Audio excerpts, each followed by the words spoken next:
This paramotor that's in the back is not actually for me. It's mine, but it's for my students. It's a Fly Products rider. And the reason I got the Fly Products rider was because it's the right price and also it's durable. It's a little bit more affordable than, well, it's more affordable than a MAVIC. And it swings a 130 centimeter propeller. Because we are at 4,000 feet at this field right there, because we're at 4,000 feet, having a 130 centimeter propeller is really beneficial. The Gravity had a 130 centimeter propeller, but it's a little bit damaged right now. So I've got this one for my students because it's really durable where it needs to be. Let's go. Are you gonna be making videos again? God help us. Don't forget to subscribe.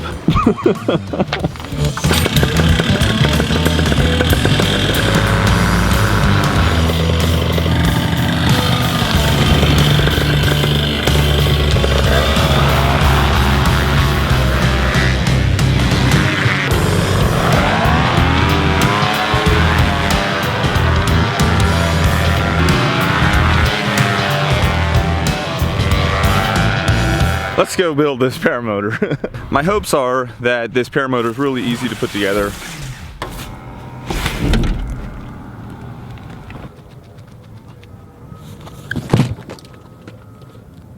They said it was durable. Yeah. Yeah. 130 centimeter Helix propellers, and they come in this case. Super sweet. Look at that, 2 of them here. Shiny. Oh, look at that. It's got a tachometer built into it. Check that out. It's got a tachometer inside of here, which is covered. I'll take the cover off in just a little bit. It'd be nice if more paramotors came with it. It's not totally necessary to have a tach.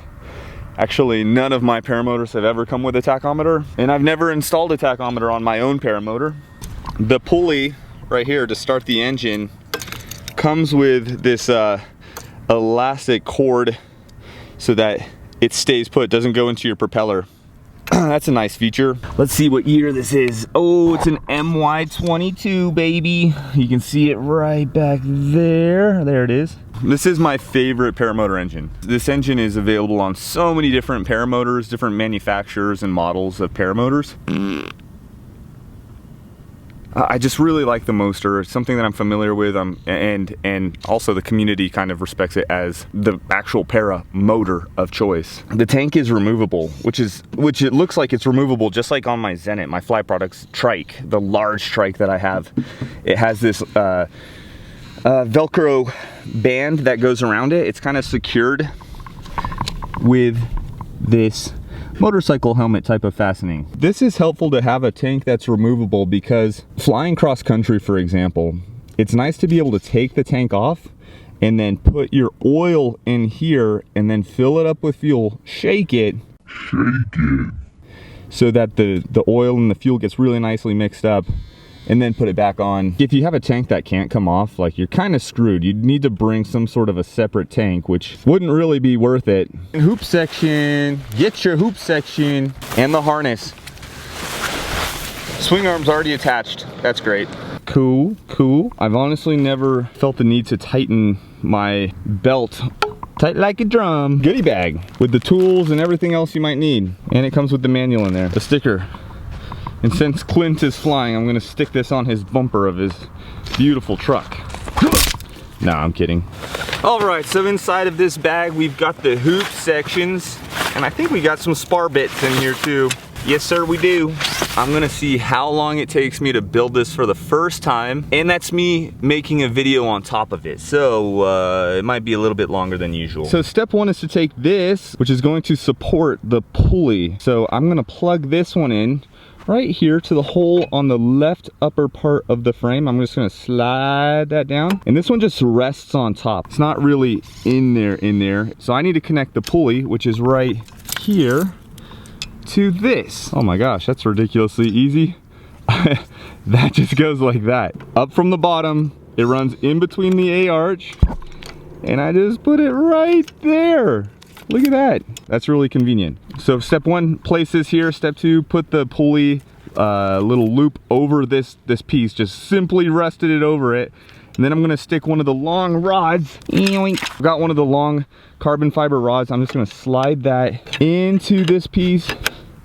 Is that it? Oh, that's it. You put this A piece on, you connect the pulley, you slide the rod in, which goes through this piece right here and down into that piece. Solid, yes. All right, moving on to the next step. Take the rods. They come in 3 different sizes. They got long, medium, and short. So the long rods go up on the top, medium rods, 2 of them, go on the side, and then the short rods go near the base, which connect to the bottom section of this hoop. Here's the long rod. I'm gonna stick that one right there, boom, and there. That's all the rods. Those are the spars. I mean, they call them the rods, those are the spars. They connect to the hoop, which comes next. Just for closer up details, these rods are longer than this rod, which is longer than that rod, okay? Long, medium, short. That was super easy. The net is already connected to each part of the hoop, so now I just need to rest it up on top, and connect it.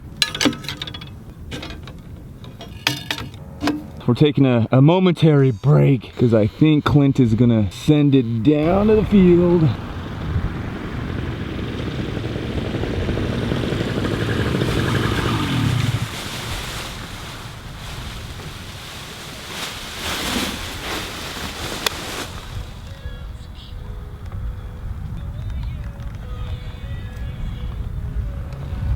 All right, back to it. So I just got to connect that into there. Ta-da! Will you look at that?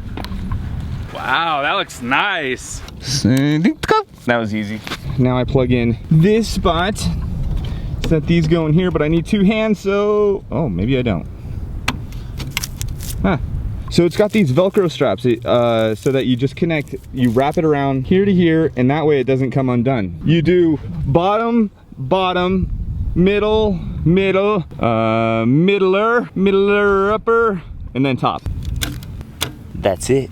This has these Velcro components. I'm gonna take it out of the loop this way, through here. Tighten that sucker down. Loop-de-doop-de-doop. And then fasten it down. And I love the way that they took the time to measure it just right so that the Fly Products logo actually stays on the outside.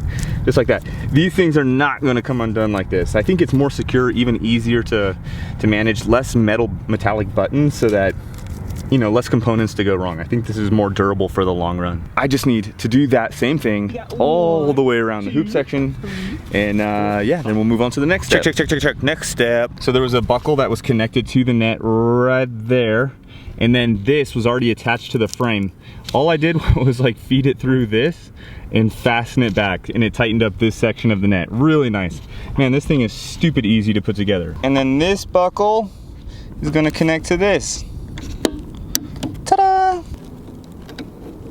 Ta-da! And it's got this little locking button that moves right there. Left is locked. Next is the harness. Ta-da! So that's just resting right there. I'm gonna take the pin and then I'm just gonna put it back. Oh my gosh, that was crazy easy. Love it. Right where the back meets the butt, we've got this strap right here. Now it's got 2 of these little arrow locking mechanisms. This shorter one, there's 2. The shorter one is gonna plug in right here.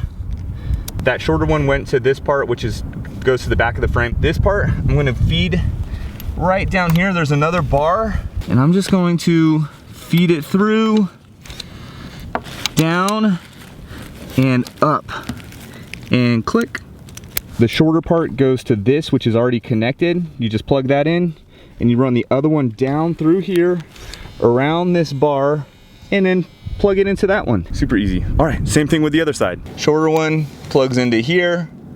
This longer one right down here. It's around that bar, and then plugs right into that. That's super easy. Remember this elastic strap that connects to the pull start right here? This other end is gonna connect. There's this little loop. I'm just simply gonna plug that in. Can I do it with one hand? Boom. So now your pull cord to start your motor doesn't get away from you. Harness is done. Holy crap, there's never been a harness that has just been like thrown on that quickly. Almost the very last thing for me to do is to plug in the swing arms.